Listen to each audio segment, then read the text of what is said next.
Good morning sa inyong lahat. Isa naman ang radiator hose ang papalitan sa truck na Elf, Isuzu Elf. Ayan. Babaklas ngayon dahil may tagas siya. Isuzu. Ayan, delivery truck. Bukas siya ng mga buhangin, graba, at hollow block, semento, ang deliver.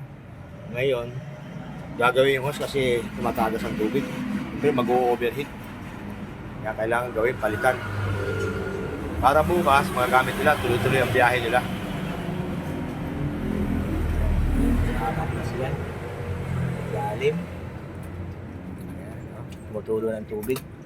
Ayan, kita nyo, tumutulo. May kulan. Ayan.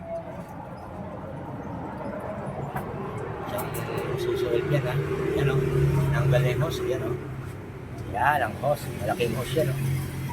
Ayan. Nasa ilalim nakapan. Ibabaw, buo. Ilalim. Ayan. Dito na sa number 78, 28th Avenue, Cubao, Quezon City. Calvin Sotocare. Follow lang and share lang po. Ayan. Salamat, o.